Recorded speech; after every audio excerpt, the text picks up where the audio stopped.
Tagore school Vavdi की online class में आप सभी का फिर से स्वागत है। सभी स्टूडेंट्स को गुड मॉर्निंग। आज जो हमारी क्लास है उसका 27वां दिन है। इससे जो पीछे की क्लास है उसमें हमने स्टडी किया प्रतिरक्षा के बारे में। हमने थोड़ा सा एंटीजन या प्रतिजन के बारे में अध्ययन कर लिया है कि एंटीजन क्या होता है। उसमें हमने पढ़ा कि कोई भी बाह्य पदार्थ या रोगाणु वो क्या हो सकता है, एंटीजन हो सकता है। उसके बाद में हमने पढ़ा एंटीबॉडी की। यदि हम बात करें प्रतिरक्षा की तो प्रतिरक्षा के बारे में हमने पढ़ा कि एंटीजन या फिर कोई भी बाह्य पदार्थ या रोगाणु जिससे हमारे शरीर में प्रवेश करता है तो शरीर में प्रवेश करने के पश्चात बी लिम्फोसाइट जो कोशिका होती है वो हमारे शरीर में क्या करती है, प्रतिरक्षा का निर्माण करती है। कौन सी कोशिका है? बी लिम्फोसाइट कोशिका है। ठीक है, उसमें देखो हमने जो प्रतिरक्षा के बारे में पढ़ाई कि प्रतिरक्षा दो प्रकार की होती है। पहले जो प्रतिरक्षा है वो स्वाभाविक, सरल या सहज या प्राकृतिक या जन्मजात प्रतिरक्षा होती है, पहले प्रकार की। दूसरे प्रकार की जो प्रतिरक्षा होती है वो उपार्जित प्रतिरक्षा या विशिष्ट प्रकार की प्रतिरक्षा होती है। तो सबसे पहले हम स्टडी करेंगे फर्स्ट प्रकार की जो प्रतिरक्षा है, जो कौन सी है, सहज, प्राकृतिक या सरल या फिर जो आनुवंशिक प्रतिरक्षा है उसके बारे में अध्ययन करेंगे। हम बात करें कि सबसे पहले जो प्रतिरक्षा होती है वह जो प्रतिरक्षा है वो सभी रोगाणुओं पर समान रूप से कार्य करती है, इसलिए इसे सहज प्रतिरक्षा कहा जाता है। यानी किसी प्रकार का रोगाणु या बाह्य पदार्थ या दूसरे शब्दों में हम कहे तो जो हम बात करें कोई भी जो एंटीजन यदि हमारे शरीर के संपर्क में आता है तो उस स्थिति में समान रूप से कार्य करती है, इसलिए इसे सामान्य या सहज प्रतिरक्षा कहा जाता है। और इस प्रकार की जो प्रतिरक्षा होती है वो हमें जन्म से ही प्राप्त होती है। फिर देखो जैसे हम बात करें कि इसकी जो कुछ अवरोधक है उसमें एक अवरोधक की हम बात करें जैसे भौतिक अवरोधक, ठीक है ना। 2 नंबर की हम बात करें रासायनिक अवरोधक। तीसरा यदि हम बात करते हैं कोशिकीय अवरोधक या फिर हम बात करते हैं जवर है या फिर सूजन आदि। भौतिक अवरोधक की हम बात कर रहे हैं जैसे त्वचा है, हमारे शरीर में जो त्वचा होती है, ठीक है ना, या नासिका की हम बात करते हैं उसमें पाए जाने वाले रोम है वो किसके अंतर्गत आते हैं, भौतिक अवरोधक के अंतर्गत आते हैं। ठीक है, हम बात करते हैं रासायनिक अवरोधक की तो इसके अंतर्गत हमारे शरीर द्वारा स्त्रावित रासायनिक पदार्थ आते हैं। जैसे रासायनिक पदार्थों की हम बात करें कि जैसे उसमें हमारे अश्रु हो गए, लार ग्रंथि हो गई, ठीक है। इसके अतिरिक्त जैसे हम बात करें जठर ग्रंथि में HCl का स्त्रावण होता है, अम्लीय माध्यम बनता है। या फिर हम बात करें कि जैसे जठर ग्रंथि की हम बात करते हैं तो आमाशय और योनि है उसका अम्लीय वातावरण होना है। ये सब क्या करता है, रोगाणु से लड़ने में सहायता प्रदान करता है। ठीक है ना। फिर देखो जैसे हम बात करें कोशिकीय अवरोधक की हम बात करते हैं तो इसमें मुख्यतः ऐसी कोशिकाएं आती है जो बक्षकाणु प्रकार की होती है, यानी किसी प्रकार की जो बैक्टीरिया है या हानिकारक रोगाणु है या कण है उन्हें भक्षण करने का कार्य करती है। वो किसके अंतर्गत आती है, कोशिका अवरोधक के अंतर्गत आती है। ठीक है, अब देखो जैसे हम बात करें इसके बाद में हम बात करते हैं दूसरे प्रकार की जो प्रतिरक्षा पढ़ी थी वो विशिष्ट प्रतिरक्षा या उपार्जित प्रतिरक्षा के बारे में अध्ययन किया था। उसके 2 प्रकार है, एक तो कौन सी निष्क्रिय प्रतिरक्षा और दूसरी कौन सी सक्रिय प्रतिरक्षा। सक्रिय प्रतिरक्षा की हम बात करें कि इस प्रकार की जो प्रतिरक्षा होती है वो हमारे शरीर के अंदर निर्मित होती है। सक्रिय जो प्रतिरक्षा होती है वो हमारे शरीर के अंदर निर्मित होती है। जैसे मैंने एक एग्जाम्पल बताया था कि यदि किसी की चेचक बीमारी हो जाती है तो शरीर के अंदर चेचक बीमारी के प्रति प्रतिरक्षा उत्पन्न हो जाती है। और उस प्रकार की जो प्रतिरक्षा होती है विशिष्ट रोगाणु के यानी विशिष्ट जो चेचक जो रोगाणु है उसके प्रति प्रतिरक्षा उत्पन्न करती है। ठीक है ना, इसलिए उसे विशिष्ट प्रतिरक्षा बोलते हैं। ये तो किसका हो गया एग्जाम्पल है, हम पढ़ रहे हैं निष्क्रिय का। एक हम बात करते हैं सक्रिय का, ठीक है ना। अब इसके बाद में हम बात करते हैं निष्क्रिय प्रतिरक्षा। तो निष्क्रिय प्रतिरक्षा की बात करें कि इस प्रकार की जो प्रतिरक्षा होती है वो शरीर के बाहर बनाई जाती है, यानी जो कोई भी जो प्रतिजन होता है या कोई भी रोगाणु होता है या कोई भी जो हानिकारक पदार्थ है उसके विपरीत बाहर प्रतिरक्षा बनाई जाती है, वह प्रतिरक्षा निष्क्रिय प्रतिरक्षा कहलाती है। जैसे टीके लगाए जाते हैं, डिप्थीरिया और टिटनेस की हम बात करते हैं, वो सारे जो टीके होते हैं वो किस में आते हैं, मतलब निष्क्रिय प्रतिरक्षा के अंतर्गत आते हैं। फिर हम बात कर रहे हैं प्रतिरक्षा में ही कि जो प्रतिरक्षा होते हैं वो एक प्रोटीन भाग होता है, उसमें अमीनो अम्ल पाए जाते हैं, ठीक है ना। और हम बात करें कि कोई भी जो प्रतिजन होता है वो संपूर्ण भाग से क्या करता है, क्रिया नहीं करता है। प्रतिजन प्रतिरक्षा प्रतिक्रिया के अंतर्गत कोई भी जो प्रतिजन या एंटीजन होता है संपूर्ण प्रतिरक्षा भाग से क्रिया नहीं करता है, बल्कि कुछ विशिष्ट एंटीजन से, विशिष्ट जो अंश होता है उसी से क्रिया करता है। उससे क्या कहा जाता है, एपिटोप या एंटीजन निर्धारक कहा जाता है, उसे एपिटोप कहा जाता है, ठीक है ना। जो विशिष्ट जो अंश होता है जिसमें क्रिया होती है उसे क्या कहा जाता है, एपिटोप कहा जाता है, ठीक है ना। और इसमें जितने एंटीजन जो निर्धारक होते हैं उनकी संख्या भी निश्चित होती है, ठीक है ना।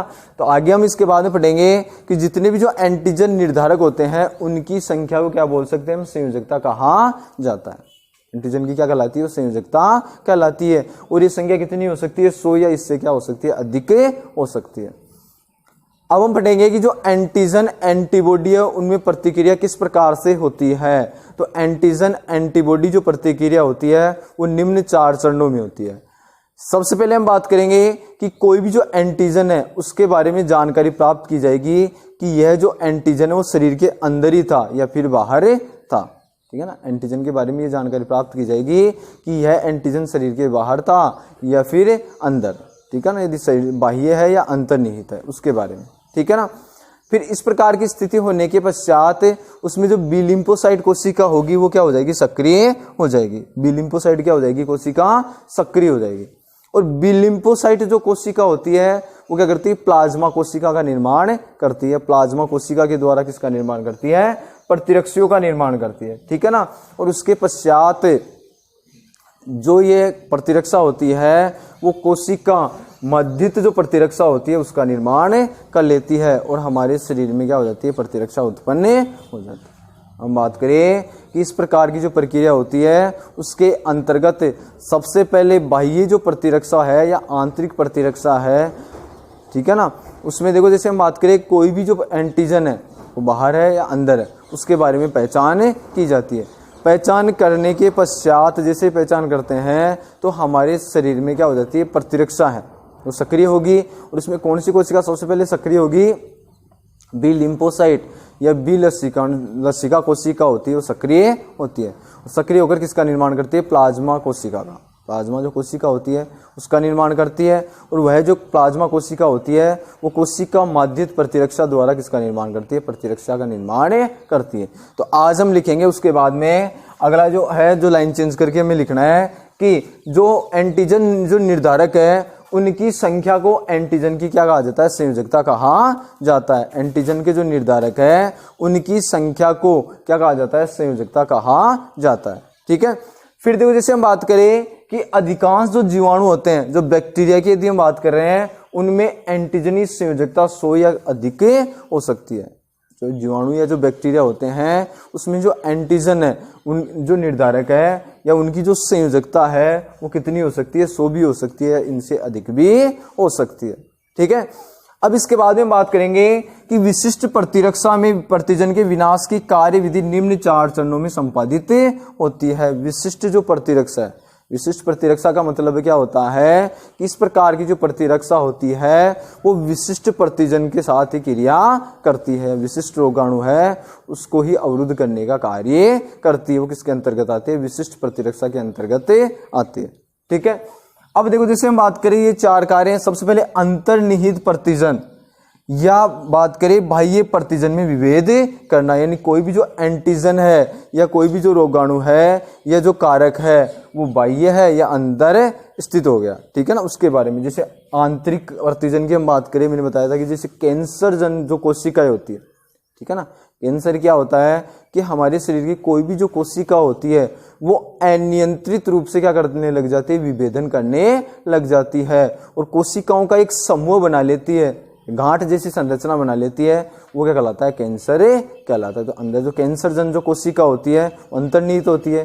बाह्य एंटीजन हम बात करें कोई भी रोगाणु जो संपर्क में आता है, और उसमें ये बता दिया कि कोई भी यदि रोगाणु हमारे शरीर में प्रविष्ट होता है तो उससे पहले उसे जो सहज प्रकार की जो प्रतिरक्षा होती है उससे उसका सामना करना पड़ता है, ठीक है। तो सबसे पहले हम बात करेंगे अंतर्निहित प्रतिजन तथा बाह्य प्रतिजन में विभेद करना। उसके बाद 2 नंबर की हम बात करते हैं कि बाह्य प्रतिजन के ऊपर व्याप्त एंटीजन निर्धारकों की संरचना के अनुसार, यानी बाह्य जो एंटीजन होता है उस पर क्या होता है, एंटीजन निर्धारक की जो संरचना होती है, एंटीजन निर्धारक, ठीक है ना, एपिटोप की हम बात करें तो उसके अनुसार बी लसिका कोशिकाओं द्वारा प्लाज्मा कोशिकाओं का निर्माण, एपिटोप यानी विशिष्ट जो भाग होता है वही जुड़ता है, वो एपिटोप कहलाता है। परीक्षा की दृष्टि से ये थोड़ा इंपॉर्टेंट है, ठीक है ना। तो क्या होता है कि जो बाह्य प्रतिजन है उसके ऊपर व्याप्त एंटीजन निर्धारकों की संरचना के अनुसार बी लसिका कोशिकाओं द्वारा प्लाज्मा कोशिकाओं का निर्माण, किसका निर्माण हो जाता है, प्लाज्मा कोशिकाओं का निर्माण हो जाता है। फिर उसके बाद में 3 नंबर हम पढ़ेंगे कि प्लाज्मा कोशिकाओं द्वारा विशिष्ट प्रतिरक्षियों का निर्माण, यानी कोई भी जो प्रतिजन है उसके विरुद्ध जो कार्य किया जाता है या उसके विरुद्ध जो है प्रतिरक्षी का निर्माण होता है। तो जो ये प्लाज्मा कोशिका होती है उसके द्वारा विशिष्ट प्रतिरक्षा का निर्माण किया जाता है और वह जो विशिष्ट प्रतिरक्षा होती है उस एंटीजन के विरुद्ध सही प्रकार से कार्य करती है, ठीक है ना, और उसके द्वारा फिर हमें रोगों से लड़ने में सहायता प्रदान करते हैं। तो विशिष्ट प्रतिरक्षा का निर्माण। फिर अगला पढ़ेंगे कि प्रतिजन प्रतिरक्षी प्रतिक्रिया, इन प्रतिजन और प्रतिरक्षी है उनके मध्य क्या हो जाती है, क्रिया हो जाती है। और मैंने कहा था कि इसमें जो विशिष्ट जो भाग होता है, ये विशिष्ट अंश होता है, वही जुड़ता है, ठीक है ना, और उस विशिष्ट अंश को क्या कहा जाता है, एंटीजन निर्धारक की यदि हम बात करें या फिर उसे क्या बोला जाता है, एपिटोप कहा जाता है, ठीक है ना। तथा कोशिका माध्यित प्रतिरक्षा CMI द्वारा प्रतिजन का विनाश, CMI, ठीक है ना। इसके यदि हम बात करें, C का मतलब सेल, ठीक है ना, M का मतलब मीडिएट यानी मध्यम जो है, ठीक है ना, और हम बात करें इम्यूनिटी यानी प्रतिरक्षा, यानी सेल मीडिएट इम्यूनिटी, CMI के पूरे नाम की यदि हम बात करें तो सेल मीडिएट इम्यूनिटी, ठीक है ना, द्वारा क्या किया जाता है, प्रतिजन का विनाश कर दिया जाता है। यानी कोई भी जो प्रतिजन होता है या रोगाणु होता है उन्हें नष्ट करने का कार्य किया जाता है। ये क्या होता है, CMI होता है। तो कितने चरण हो गए, 4 चरण। सबसे पहले क्या किया जाता है, अंतर्निहित प्रतिजन व बाह्य प्रतिजन में विभेद किया जाता है। फिर उसके बाद में जो भी एंटीजन निर्धारक आता है उस प्रतिजन में, उसकी संरचना के अनुसार बी लिम्फोसाइट द्वारा किसका निर्माण किया जाता है, प्लाज्मा कोशिकाओं का निर्माण किया जाता है। फिर यदि हम बात करें कि प्लाज्मा कोशिकाओं द्वारा किसका निर्माण किया जाता है, विशिष्ट प्रतिरक्षियों का निर्माण किया जाता है। और फिर जो प्रतिजन प्रतिरक्षी प्रतिक्रिया होती है और CMI द्वारा इन कोशिका माध्यित प्रतिरक्षा द्वारा किसका विनाश हो जाता है, प्रतिजन का विनाश हो जाता है।